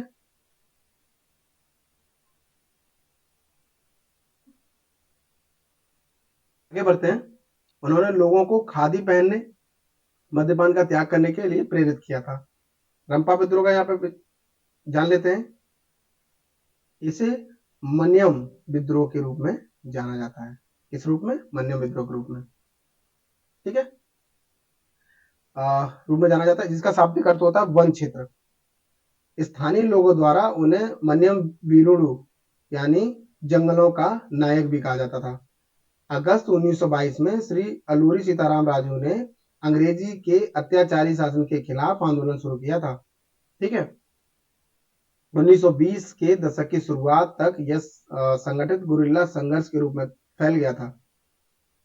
आगे बढ़ते हैं। आधुनिक हथियार प्राप्त करने के लिए उन्होंने इसे दुश्मन से छीनने का रास्ता अपनाया और इसके लिए उन्होंने पुलिस स्टेशनों पर हमले शुरू कर दिए थे। ठीक, इस तरह का पहला हमला विशाखापत्तनम के चिंतापल्ली पुलिस स्टेशन में किया गया था। इसमें विशाखापत्तनम के चिंतापल्ली स्टेशन में। ठीक है, आगे बढ़ते हैं। इसमें रंपा विद्रोह के पीछे के जो कारण दिए हैं क्या क्या है? रंपा और गुडेम पहाड़ियों से आदिवासी आबादी के अधिकारों को छीनना, 1882 में मद्रास वन अधिनियम पारित किया गया था। ठीक है, इसके तहत इन क्षेत्रों में आदिवासी समुदायों के मुक्त आवागमन तथा लघु वन उपजों के संग्रह को प्रतिबद्ध कर दिया गया था, जो प्रतिबंधित कर दिया गया था। कृषि की पारंपरिक प्रणाली क्या है? पोड़ो प्रणाली। एक्चुअली देखिए ये होता क्या है, क्या है ये पोड़ो प्रणाली? जो जंगल को काटकर जो साफ करते थे ना, जंगल को काट के साफ करके उसमें आग लगा देते थे, तो उसी प्रणाली को जो है पोड़ो प्रणाली के रूप में जाना जाता है। तो इस पर क्या किया गया था कि सरकार के द्वारा जो है प्रतिबंध लगा दिया गया, और इसे ही कर्तन या दहन स्थानांतरण कहा जा सकता है। ये प्रणाली की बात हो रही है। ठीक है, तो उस पर प्रतिबंध लगाने की वजह से ये चीजें सामने आई। चलिए, आदिवासियों का जो शोषण था कैसे? तो बेटी श्रमिक यानी कि जो अवैतनिक मजदूर के रूप में उन्होंने रखा था। एक होते थे गोती श्रमिक, जो बंधुआ मजदूरी के रूप में इनको रखा था। कुली श्रम प्रणाली, ये शोषण के रूप थे इनके, शोषण करते थे इनका। तो इस तरीके से ये काफी उत्कृष्ट मतलब परेशान थे सारी चीजों से। ठीक है, अगला पॉइंट है इसमें, मुतदार गांव का मुखिया जो होता था की शक्ति कम कर दी गई थी। रंपा क्षेत्र के पारंपरिक सामाजिक और आर्थिक ढांचे के अंतर्गत मुक्तदार अपनी वर्चस्वशाली स्थिति के कारण वास्तविक शासक थे। ठीक है, ब्रिटिश शासन ने जनजातीय समुदायों की इस शक्ति संरचना को नष्ट कर दिया था, जिससे मुक्तदार जो नाराज हो गए थे। तो ये इसकी प्रमुख वजह रही। ठीक है, चलिए अगला है अपना काजी नजरुल इस्लाम। काजी नजरुल इस्लाम चर्चा में क्यों है? क्योंकि हाल ही में पिप्पा नाम से एक फिल्म रिलीज हुई। ठीक है, इस फिल्म में काजी जो नजरुल इस्लाम के 1922 के ब्रिटिश विरोधी गीत करार ओई लोहो कोपाट, ये जो इनका गीत था, इसका मतलब था जेल की लोहे की सलाखें। ठीक है, को एक नए रूप में प्रदर्शित किया।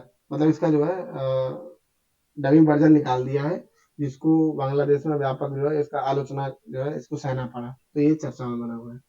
तो इस रूप में इस गीत को लय और धुन में बदलाव कर दिया गया, जिसकी वजह से बांग्लादेश में व्यापक स्तर पर आलोचना की जा रही है इसकी। ठीक है, इस वजह से ये चर्चा में। काजी नजरुल के बारे में अगर आप जानेंगे तो ये बचपन और आरंभिक जीवन इनका देख लेते हैं। उनका जन्म पश्चिम बंगाल के वर्धमान, मतलब अब जो है वर्धमान है, जिले के चुरुलिया गांव में हुआ था। ठीक, 1917 में वे एक सैनिक के रूप में ब्रिटिश इंडियन आर्मी में शामिल हुए थे। ठीक है, इनका ये आरंभिक जीवन। नजरुल इस्लाम जो है के बारे में अगर जाने, विद्रोही कवि, जो विद्रोही कवि के नाम से भी ये लोकप्रिय थे। उन्होंने अपनी कई कृतियां जैसे दास्ता घड़ा परंपरा के नाम पर लोगों को किए जाने वाले उत्पीड़न के खिलाफ आवाज उठाई थी इन्होंने। ठीक, उन्होंने 2000 से अधिक गीत लिखे, उन्होंने जो है संगीबद्ध किया है। ये गीत नजरुल गीति के नाम से लोकप्रिय है। ठीक, अगर आप इनकी रचनाओं के बारे में देखेंगे तो इनका पहला जो लेख है 1919 में, the autobiography and the autobiography and जो है the autobiography and A delinquent यह सौगात शीर्षक से प्रकाशित किया था। ठीक है, इनका जो पहला लेख था 1919 में प्रकाशित किया था। 1920 में नजरुल सेना ने नौकरी छोड़ दी, और जो सेना में नौकरी करते थे 1920 में उन्होंने उसको छोड़ दिया। बंगाली मुस्लिम लिटरेरी सोसाइटी में शामिल हो गए थे ये। ठीक है, बंधन हारा, बंधन से मुक्ति, बोधन, सत इल अरब, बादल प्रतर सरब आदि उनकी कुछ प्रसिद्ध रचनाएं हैं। ठीक है, नजरुल ने 1922 में अपनी प्रसिद्ध कविताएं दो मोई अगो मोने ओनोदो मोई अगो मोने, ये इन्होंने लिखी थी। ठीक है, नजरुल ने 1922 में ये कविता लिखी थी। इसके लिए ब्रिटिश सरकार ने उन्हें 1 साल की जेल की सजा दी गई थी। ब्रिटिश जो शासनकाल था उसमें उनको 1 साल की सजा प्राप्त हुई थी। 1930 में उनकी पुस्तक प्रलय शिखा पर प्रतिबंध लगा दिया गया था, और राजद्रोह का आरोप लगाकर उन्हें जेल की सजा दे दी गई। उन्हें गांधी इरविन समझौते 1931 में जो हस्ताक्षर के बाद जेल से रिहा किया गया था। ठीक है, 1931 में जो गांधी इरविन समझौता होता था, तो उसमें गांधी जी अपनी शर्तें रखते हैं। ठीक है, गांधी जी अपनी शर्तें रखते हैं। उन शर्तों में जो है, जैसे आप कई बार सुनने को मिलता है आपको कि भगत सिंह आजाद के बारे में आपने सुना होगा कि उनको नहीं वो रियायत मिली थी उसमें। ठीक है, तो वो कहते हैं कि हमारे जो कैदियों छोड़ने की बात होती है उसमें जो संधि की होती है, तो उसी में ये शामिल, उसमें इनको जो है आजादी मिली, रिहा हो गए थे। चलिए आगे देखते हैं।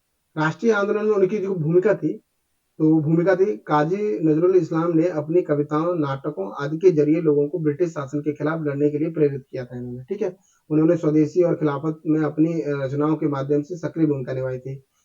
ठीक है, अगला है श्रमिक प्रजा स्वराज दल का उन्होंने गठन किया था। श्रमिक प्रजा दल का जो है उन्होंने गठन किया था। श्रमिक प्रजा जो स्वराज दल है, श्रमिक प्रजा स्वराज दल एक समाजवादी राजनीतिक दल था। यह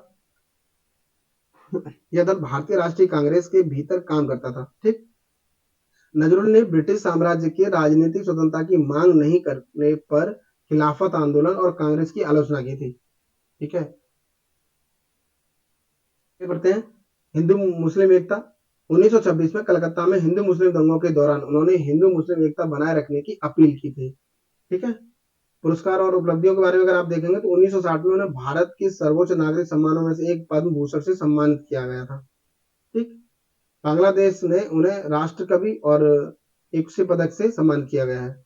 इक्से पदक बांग्लादेश का दूसरा सर्वोच्च नागरिक सम्मान है। ठीक, चलिए अगला है राजा रवि वर्मा। रवि वर्मा ये आधुनिक, बता चुके हैं आपको, आधुनिक चित्रकारी प्रवर्तक है। चलिए जान लेते हैं इनके बारे में। सुर्खियों में क्यों, हाल ही में राजा रवि वर्मा की 175वीं जयंती मनाई गई है। ठीक है, इसलिए चर्चा में है। और इनका जो कला में योगदान है देख लेते हैं। लिथोग्राफी के प्रस्तावक जो है वो भारत में लिथोग्राफी के शुरुआती समर्थकों में से एक है ये। लिथोग्राफी एक सपाट पत्थर पर या धातु की प्लेट पर चित्रण करने की कला को कहते हैं। ठीक, ये पॉइंट है। उन्होंने यूरोपीय अकादमिक कला की तकनीक के साथ साथ भारतीय परंपरा के एक सुंदर मिश्रण को पूरा करने में सफलता प्राप्त की। ठीक, बहुत सुंदर चित्रकारी किया करते थे। पौराणिक कथाओं की अंतर्दृष्टि, उन्होंने अपने चित्रों में पौराणिक कथाओं के विषयों का चित्रण किया है। यानी कि पौराणिक कथाओं की अंतर्दृष्टि के रूप में देखें तो उन्होंने अपने चित्रों में पौराणिक कथाओं के विषयों का चित्रण किया है। ठीक है, इनमें से अनेक द्वारा चित्रित कुछ विख्यात उदाहरण जैसे दुष्यंत और शकुंतला का जो प्रेम प्रसंग है ना, उस पे नल व दमयंती की कथा पर, भगवान श्री राम की वरुण देव पर जो विजय है आदि जो है उस पर चित्रण का जो है देखने को मिल जाएगा आपको। ठीक, चलिए वे सामान्य जन के कलाकार थे। वे अपने चित्रों की सस्ती प्रतियां जनता को उपलब्ध कराने के लिए जाने जाते थे ये। ठीक, अन्य महत्वपूर्ण तथ्यों में अगर आप देखेंगे तो वे आधुनिक भारतीय कला के जनक माने जाते हैं। उनका जन्म त्रावणकोर के किलिमानूर में जो है महल में, किलिमानूर महल में 1848 में हुआ था। ठीक है, उन्हें राजा की उपाधि व्यक्तिगत तौर पर लॉर्ड कर्जन द्वारा प्रदान की गई थी। ठीक, उनकी चित्रकारियों का वर्गीकरण पोर्ट्रेट, पोर्ट्रेट आधारित संकलन, मिथकों व किंवदंतियों पर आधारित नाट्य संकलन आदि ये आपको वर्गीकरण के रूप में देखने को मिलते हैं। ठीक, गुरु के रूप में अगर आप देखेंगे तो रामास्वामी नायडू जो वाटर पेंटिंग करते थे, और एक जो डच चित्रकारी थे थियोडोर जेनसन, ये ऑयल पेंटिंग करते थे। ठीक है, तो इनके जो गुरु के रूप में ये थे। पुरस्कार के रूप में अगर आप देखें तो कैसर हिंद स्वर्ण पदक 1904 में, और केरल सरकार ने उनके नाम पर एक पुरस्कार की भी शुरुआत की है। ठीक, चलिए अन्य व्यक्तित्व के जो सुर्खियों में रहे उनके बारे में देखें तो श्रीमंत शंकर देव जी सुर्खियों में है। वे असम के एक वैष्णव संत, विद्वान, नाटककार, सामाजिक धार्मिक सुधारक थे। इनका जन्म 1449 में हुआ था। ठीक है, आगे देखते हैं। उन्होंने वैष्णववाद के रूप में एक शरण हरि नाम धर्म, एक शरण हरि नाम धर्म का प्रचार किया था। इसमें भगवान कृष्ण को परम शाश्वत और एक माना जाता है। ठीक है, उनकी धार्मिक व्यवस्था पूरी तरह से एकेश्वरवादी थी। काव्य रचना के बारे में देखें तो कीर्तन घोष, हरिश्चंद्र उपाख्यान, कुरुक्षेत्र यात्रा आदि इनकी जो है रचना है। योगदान के रूप में अगर आप देखेंगे तो उन्हें अंक्याट नाट यानी पारंपरिक असमिया एकांकी जो नाटक है, ठीक है, और बोरगीत, भावना और शास्त्रीय नृत्य, ठीक है, भारत की जो शास्त्रीय नृत्य शैली की शुरुआत को श्रेय दिया जाता है। शास्त्रीय नृत्य की अगर बात हुई तो यहाँ पे एक बार देख लेते हैं, थोड़ा सा छोटा सा आपको याद रहने में थोड़ा सा सुविधा देगा ये।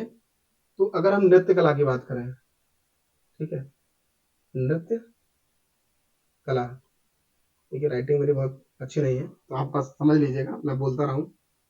तो नृत्य कला को दो रूप में आप देख सकते हैं। एक आप देख सकते हैं शास्त्रीय नृत्य कला, ठीक है, और दूसरा आप देखेंगे लोक और जनजातीय जातीय नृत्य कला, ठीक है। तो यहाँ शास्त्रीय नृत्य की बात हो रही है, हम एक बार चर्चा कर लेते हैं। तो लगभग 8 शास्त्रीय नृत्य आपको मिल जाएंगे, ठीक है, जो मुख्य रूप से हैं, और उनके बारे में देखते हैं। तो कथकली,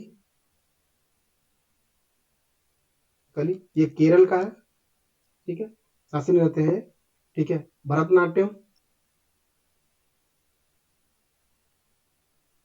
ये आपका तमिलनाडु, ठीक है, और मणिपुरी, मणिपुरी ये आपका मणिपुर, ठीक है, और आपको ओडिसी, उड़ीसा, ठीक है, और आपका मोहिनीअट्टम,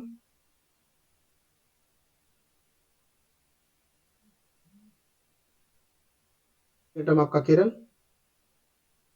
ठीक है, मोहिनीअट्टम हो गया। कुचिपुड़ी,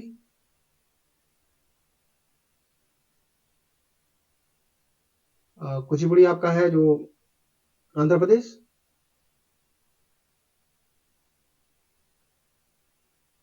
ठीक है, और कौन सा रह गया अब इसमें, कथक, कथक है उत्तर प्रदेश, ठीक है, और एक आपका सत्रिय ये आपका असम, ठीक। तो ये कुछ प्रमुख शास्त्रीय नृत्य थे, इनके बारे में आपको यहाँ पे एक बार दे दिया है। पूछा जाता है कई बार मिलान करने को दे दिया जाता है, तो आपको आसान होगा ये समझने में। चलिए आगे बढ़ते हैं इसमें। ये कंप्लीट हो गया।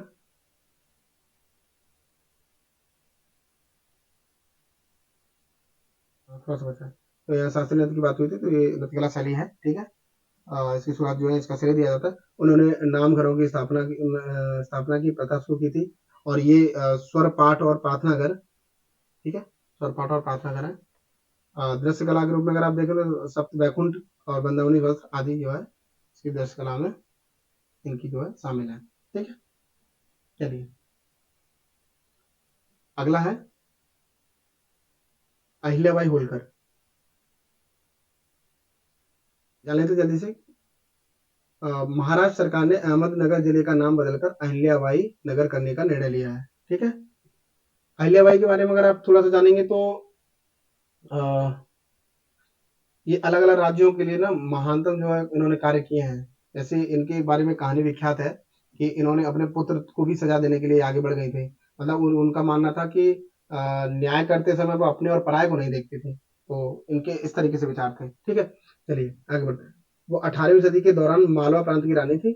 उन्होंने भरतपुर राजा के खिलाफ कुम्हेर की लड़ाई, ठीक है, कुम्हेर की जो लड़ाई है ये आपके जो जाट मराठा बीच में आपको देखने को मिलेगी, ठीक है। तो लड़ाई में अपने पति जो खांडेराव थे उनकी मृत्यु के बाद 1754 में मालवा पर अधिकार कर लिया था, ठीक है, उन्होंने जो है जीत लिया था। चलिए आगे बढ़ते हैं। उसके शासन की प्रमुख विशेषता की उपलब्धियों के रूप में अगर आप देखेंगे तो उनके शासनकाल में महेश्वर शहर एक साहित्यिक, औद्योगिक, संगीत कला और शिल्प कला का केंद्र बन गया था, ठीक है। महेश्वर शहर जो है उन्होंने मैसूर शहर में एक वस्त्र उद्योग स्थापित करने में मदद की थी और इस कारण इसे अब प्रसिद्ध महेश्वरी साड़ियों के लिए जाना जाता है। ठीक है, महेश्वरी साड़ी के लिए जाना जाता है। ठीक है, चलिए आगे बढ़ते हैं। उन्होंने काशी विश्वनाथ, बद्रीनाथ, द्वारका, ओंकारेश्वर सहित कई अन्य मंदिरों के जीर्णोद्धार के लिए पुनर्निर्माण का कार्य संपन्न कराया था। ठीक है, चलिए अगला है श्री नारायण गुरु। चलिए जान लेते हैं। प्रधानमंत्री ने श्री नारायण गुरु को उनकी जयंती पर श्रद्धांजलि अर्पित की। ठीक है, इसलिए चर्चा में बने। वह केरल के एक हिंदू संत और समाज सुधारक हैं। केरल के एक हिंदू संत और समाज सुधारक हैं। उन्होंने एक जाति, एक धर्म और एक ईश्वर के विचार का प्रचार किया इन्होंने। ठीक है, चलिए इनके योगदान के बारे में अगर देखें आप तो पद्मनाथ, ठीक है, पद्मनाभम पल्लू के साथ मिलकर एजवा समुदाय के उत्थान और शिक्षा के लिए श्री नारायण धर्म परिपालन योगम की स्थापना की थी। ठीक है, अगला पॉइंट है उन्होंने अरेविपुरम आंदोलन की शुरुआत की थी। ठीक है, यह सभी जातियों के मंदिर में प्रवेश के समान अधिकार के लिए चलाए गए आरंभिक आंदोलन में से एक था। चलिए, उन्होंने त्रावणकोर में मंदिर प्रवेश के लिए वायको होम, क्या है वायको होम, तो ये अस्पष्ट जो अस्पृश्यता, ठीक है, कि जो कुप्रथा थी ना के लिए चलाया था। ठीक है, अस्पृश्यता की जो कुप्रथा थी जो फैली हुई थी उसके लिए इन्होंने वायको होम सत्याग्रह को चलाया था। ठीक है, अगर वायको होम जो सत्याग्रह है उसके अगर प्रमुख नेता के रूप में अगर आप देखेंगे तो टीके माधवन थे और आपके केलप्पन थे और एक नाम और आता है आपका केपी केशव मेनन। हाँ, केपी केशव मेनन, ये तीन नाम जो है आपको इनके नेतृत्व के रूप में मिल जाएंगे जो वायको होम के नेतृत्व करता थे। ठीक है, उनकी प्रमुख रचना में देखेंगे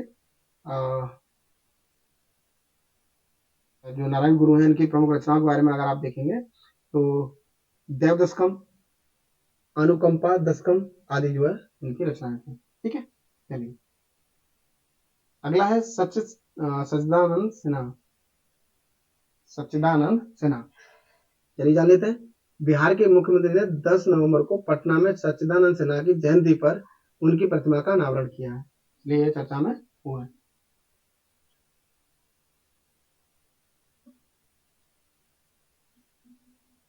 चलिए जान लेते हैं इनके बारे में। इनका जन्म तत्कालीन बंगाल प्रेसिडेंसी के आरा में हुआ था। ठीक है, बिहार और उड़ीसा प्रांत के गठन में उनकी महत्वपूर्ण भूमिका थी। वे लंदन में भारतीय राष्ट्रीय कांग्रेस में बनी ब्रिटिश समिति के सक्रिय सदस्य थे। ठीक, अगला पॉइंट है वे 1910 से 1930 तक इंपीरियल लेजिस्लेटिव काउंसिल के सदस्य रहे थे। ठीक है, अगला पॉइंट है वे एक संविधानवादी राष्ट्रवादी थे। उनका मानना था कि भारतीयों को स्वतंत्रता प्राप्त के लिए संवैधानिक तरीके अपनाने चाहिए, इनका ही मानना था। वे संविधान सभा के अंतरिम अध्यक्ष भी रहे हैं। ठीक है, बाद में राजेंद्र प्रसाद को इसका औपचारिक अध्यक्ष नियुक्त किया गया था। ठीक है, यानी अंतरिम जो अध्यक्ष रहे हैं संविधान सभा के वो आपके सच्चिदानंद सिन्हा जी रहे हैं। ठीक है, मुख्य पुस्तकों के रूप में देखें तो इकबाल द पोएट एंड जो हिज मैसेज है, ठीक है, वो, और उसके बाद आप देखेंगे Kashmir the playground of Asia, ये इनकी पुस्तकों के रूप में रही है। ठीक है, चलिए आगे बढ़ते हैं। स्वामी सहजानंद सरस्वती अगले व्यक्ति हैं, स्वामी सहजानंद सरस्वती, जान लेते हैं इनके बारे में। इनका जन्म उत्तर प्रदेश के गाजीपुर में हुआ था। अप्रैल 1936 में लखनऊ में कांग्रेस अधिवेशन में अखिल भारतीय किसान सभा का गठन किया गया था। उन्हें इसके प्रथम अध्यक्ष के रूप में चुना गया था। ठीक है, किसान सभा के प्रथम अध्यक्ष के रूप में इनको चुना गया था। उन्हें बिहार में जमींदारों द्वारा जो बकास्त भूमि है ना, देखिए बकास्त भूमि किसको कहते थे, बकास्त भूमि जिस भूमि पर जो किराएदार होते थे ना वो कब्जा कर लेते थे, जो बकास्त भूमि है किराएदार किराएदार जो है भूमि पर कब्जा कर लेते थे। उस भूमि को बकास्त भूमि कहते थे। ठीक, तो चलिए आगे बढ़ते हैं। तो बकास्त भूमि से काश्तकारों को बेदखल करने के खिलाफ बकास्त आंदोलन उन्होंने शुरू किया था। ठीक है, इसके परिणाम स्वरूप किसानों के अधिकारों की रक्षा के लिए बिहार टेनेंसी एक्ट और बकास्त लैंड टैक्स जो है लागू हुआ। ठीक, चलिए उन्होंने बेहटा में डालमिया चीनी मिल में सफल संघर्ष का नेतृत्व किया। किसान मजदूर एकता इस संघर्ष की सबसे महत्वपूर्ण विशेषता थी। ठीक, चलिए आगे बढ़ते हैं। अगला है मालती मुहिम। मालती मुहिम, इनको मंगरी औरंग भी कहते थे। ठीक, चलिए मालती मुहिम के बारे में जान लेते हैं। उन्होंने भारत के स्वतंत्रता संग्राम में असम की पहली महिला शहीदों में से एक के रूप में जाना जाता है। जो असम की पहली महिला शहीदों के रूप में से जाना जाता है इनको। वे असम के चाय बागानों में अफीम विरोधी अभियान की अग्रणी सदस्यों में से एक थी। जो असम के चाय बागान होते थे ना, तो उसमें अफीम विरोधी अभियान की अग्रणी सदस्यों में से एक थी। चलिए अगला पॉइंट है, वर्ष 1921 में औपनिवेशिक काल के दौरान विदेशी शराब और अफीम के खिलाफ लड़ाई का नेतृत्व करने के कारण उनकी हत्या कर दी गई थी। ठीक है, चलिए अगले व्यक्ति हैं रुक्मिणी लक्ष्मी पति। चलिए जान लेते हैं इनके बारे में। वे आंध्र प्रदेश के पश्चिमी गोदावरी जिले की स्वतंत्रता सेनानी व समाज सुधारक थी। ठीक, वे महात्मा गांधी, सी राजगोपालाचारी और सरोजिनी नायडू से प्रभावित थी। ठीक, इनके योगदान के बारे में देखें तो उन्होंने मद्रास प्रेसिडेंसी के वेदारण्यम में सविनय अवज्ञा यानी नमक आंदोलन 1930 में नमक आंदोलन दांडी सत्याग्रह के रूप में जो देखा जाता है, दांडी मार्च, हिंसा जो है हिस्सा लिया था इसमें। ठीक है, इस आंदोलन में इन्होंने हिस्सा लिया था। वे पहली महिला थी जिन्हें नमक सत्याग्रह के दौरान कैद किया था। क्या इंपोर्टेंट हो सकता है आप लोग के लिए। चलिए, उन्हें मद्रास विधान परिषद के लिए चुना गया था। बाद में विधानसभा के सदस्य बनने वाली वो पहली महिला बनी। ठीक है, चलिए बढ़ते हैं। अशफाक उल्ला खां। अशफाक उल्ला खां अगले व्यक्ति। चलिए, वे एक स्वतंत्रता सेनानी थे। उन्हें सक्रिय रूप से ब्रिटिश औपनिवेशिक शासन के खिलाफ संघर्ष किया था इन्होंने। ठीक है, योगदान के बारे में अगर आप देखें तो 1924 में हिंदुस्तान रिपब्लिक एसोसिएशन एचआरए की स्थापना में मदद की थी इन्होंने। ठीक है, इसे आप देखेंगे कि चंद्रशेखर आजाद जी संबंधित रहे थे, और बाद में आप देखेंगे कि जो सुभाष चंद्र बोस और ये सब काफी अहम भूमिका निभाई इन्होंने। तो चलिए जान लेते हैं। संगठन का उद्देश्य जो था वो सशस्त्र क्रांति के जरिए स्वतंत्रता प्राप्त करना था।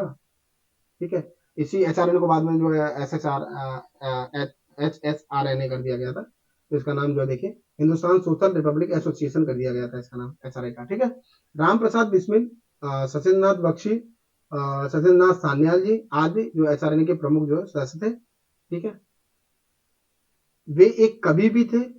वे वारसी और हसरत उपनाम से शायरी लिखते थे ये। ठीक है, उन्हें काकोरी ट्रेन डकैती में शामिल होने के आरोप में फांसी की सजा दे दी गई थी। ठीक है, काकोरी जो कांड था जिसको अभी हाल ही में जो नाम बदल के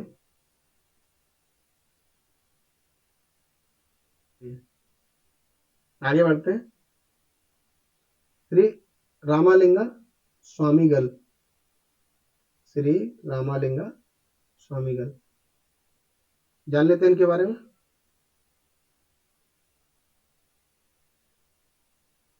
क्यों है ये, क्यों है? प्रधानमंत्री ने श्री रामालिंगा स्वामीगल की 200वीं जयंती के अवसर पर एक कार्यक्रम को संबोधित किया। ठीक है, इसलिए चर्चा में रहे। इनके बारे में जानते हैं। रामालिंगम जो लिंगा जो स्वामीगल है वे बेलाल सॉरी वे बेलालर या रामलिंगा अडिगल के नाम से भी जाने जाते हैं। ठीक है, ये उन तमिल संतों में से संबंधित हैं जिन्हें ज्ञान सिद्धार कहा जाता है। ठीक है। यहाँ ज्ञान से तात्पर्य उच्चतर बुद्धिमत्ता से है। वेलालर ने शुद्ध सन्मार्ग संगम की अवधारणा के माध्यम से जाति प्रथा के उन्मूलन का प्रयास किया था इन्होंने। ठीक है, ये भी एक तरह के समाज सुधारक के रूप में कार्य किए। शुद्ध सन्मार्ग संगम के अनुसार मानव जीवन के सर्वोत्तम पहलू प्रेम, दान करना, पवित्र जो कर्मों का संपादन करना, ठीक है, आदि थे। इससे शुद्ध ज्ञान की प्राप्ति होगी, इनका ये मानना था। ठीक है, तो ये था हमारा आज का टॉपिक।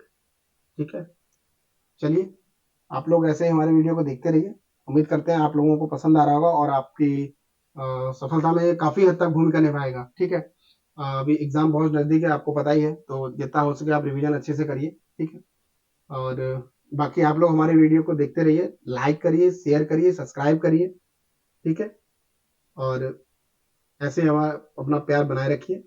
चलिए अगली क्लास में आपसे मिलते हैं। ठीक है, और हाँ, जल्दी हम योजनाओं को लेकर के आएंगे आपके लिए, क्योंकि वो बहुत आपके जो एग्जाम है ना उसमें बहुत भूमिका निभाएंगी योजनाएं, क्योंकि कई सवाल यहाँ से आपको बन जाते हैं।